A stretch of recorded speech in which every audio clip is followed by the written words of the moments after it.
Mr. Vice President, thank you, and thanks to the task force, and of course thanks to the President for his leadership. The important public health measures that have been discussed so much in these briefings in this room have had a large impact in American workplaces. We saw that again today as the Labor Department released figures showing that 6.6 million new unemployment claims were filed last week. We're all mindful, the President mentioned this, that the American people are making difficult sacrifices. That has included being furloughed, laid off, or having a small business struggle. That said, American workers can be encouraged by how swiftly and comprehensively the President and Congress have responded.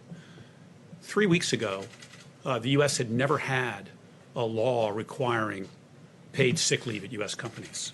But 3 weeks ago, the President signed the Families First Coronavirus Response Act, which did provide paid sick leave, as well as expanded family and medical leave for employees at small businesses, with those small businesses being reimbursed dollar for dollar for having provided that leave.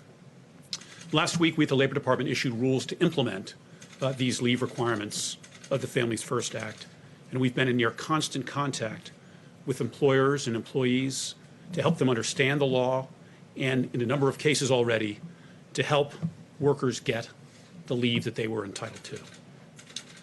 Another unprecedented benefit for workers was provided in the CARES Act less than 2 weeks ago. That law, as you know, includes a $600 a week plus-up to unemployment benefits that are provided by the states. We have millions of unemployed Americans who are making a sacrifice for our national well-being. These bonus payments, and they're unprecedented, the government has never provided a plus-up unemployment payment like this. These payments are intended to make those workers whole as near we can. This temporary benefit is available not just to employees, but also to the self-employed and gig economy workers. Before the President signed the CARES Act, gig workers, independent contractors were not available for unemployment compensation. Today they are. At the Department, our team has worked day and night to enable states to make this benefit available. I'm pleased that a number of states are now making those $600 additional weekly payments. More states will follow in the coming days. How long it takes will vary by states. Some states' systems will take longer, but we at the Department will continue to support them. We have already dispersed $500 million to states to help them with their systems and making these payments.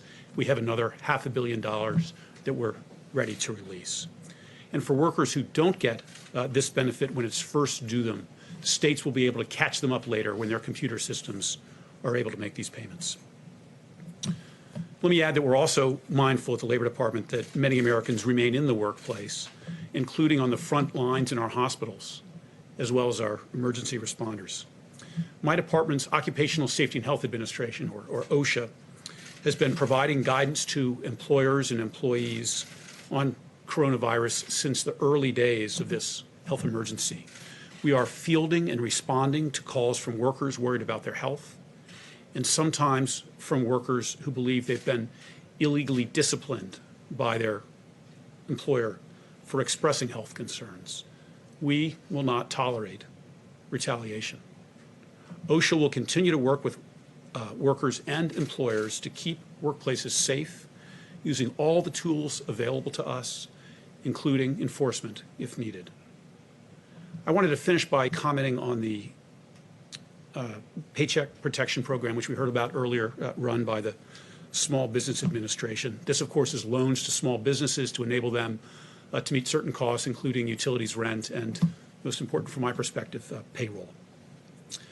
As you know, if these companies receiving the loans keep their workers on payroll, these loans are largely forgivable. Here's why that program is so important from my perspective. We're seeing unemployment filings right now of the like that we've never seen before. But these numbers aren't the result of an underlying weakness to our economy. Our economy has been vibrant, incredibly strong just weeks ago. If, as we've heard again today, if we are disciplined now and adhere carefully to the guidance being provided by health authorities, we'll get that economy back. The President spoke at the State of the Union of the blue-collar boom we are experiencing. We want to lay the groundwork now for a blue-collar bounce back. We'll get there in part by helping companies hold on to their workers, which is what the Paycheck Protection Program does. Keep them on payroll so that when businesses are ready to reopen, they have the workers they need and Americans have jobs. We will continue at the Department, and I know here at the White House, to be laser focused on American workers and jobs until this is done. So thank you very much. Very well done, Secretary. Thank you. Good job.